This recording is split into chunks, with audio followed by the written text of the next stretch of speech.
LEGO Zelda is here again, this time in the form of the final battle from the Ocarina of Time game, which is fantastic because we get 2 new figures from the Zelda universe.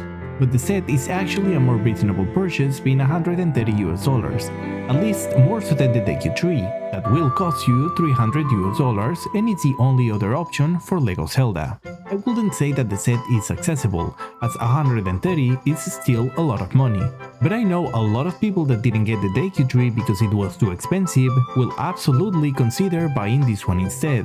Building the set was a lot of fun. They used a bunch of really cool techniques. At one point we were building upside down to get some of the shapes of these structures. It was really fun to see how it all came together. Given that we are basically building rumble and destruction, the set manages to look good as a display nonetheless. Now, something that I want to mention right away that really helps to justify the price of the set is the lack of a sticker sheet. And not only that, but both Ganon and Ganondorf have cloth pieces that make them look game accurate. The set itself is amazing for what it is. I mean, this is a final battle on the game. The DQ3 was a beautiful display, and I will describe this one as more of a cool display. It's pretty awesome, but for non-Zelda fans, this might not be as appealing as it is for us. The highlight of this set is obviously these beautiful and detailed figures. We saw the same Link on the DQ3, and this figure is simply perfect. Zelda has a very detailed print with a new hair mold, another perfect figure in my opinion.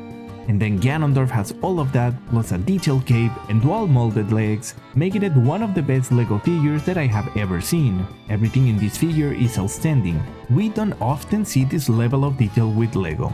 Even Ganon is full of printed pieces, which makes me really happy because messing up a sticker on a wheel like this one will make me really mad.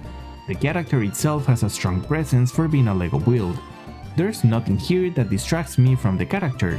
No awkward colors sticking out, nor weird shaped body parts. In fact, they did a fantastic job at capturing the likeness of the character, which is important because he's like 40% of the build, and once you put him on the display, it's the focal point of it. So it was really important to get this character right, and honestly, they knocked it out of the park. Ganon looks fantastic, printed pieces, cloth cape made just for him, and great building techniques and part usage. I'm really impressed. The building itself has a few features. It has a little lever on the back that you can pull to reveal Ganondorf coming out of the destruction, but I'm not putting my Ganondorf in there. On the back there's a Megatron hammer as well. It's a fun little build and the item that Link uses to fight Ganon. And that's pretty much all we have on the back. Nothing impressive over there.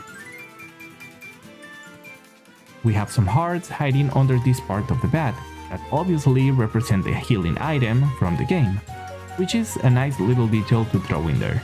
In conclusion, this once again is one of those sets that picking it up is going to depend on whether if you're a fan of the IP or not. For a LEGO Zelda fan, this is basically a purchase guarantee.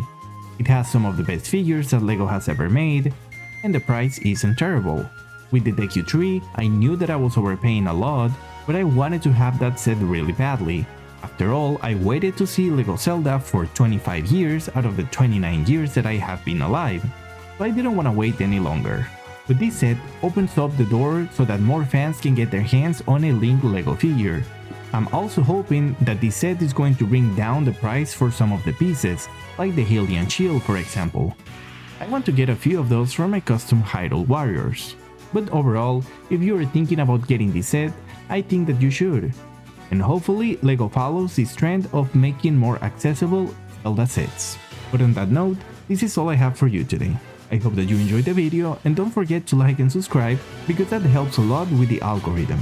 See you on the next one. I'm Beyond LEGO, peace out.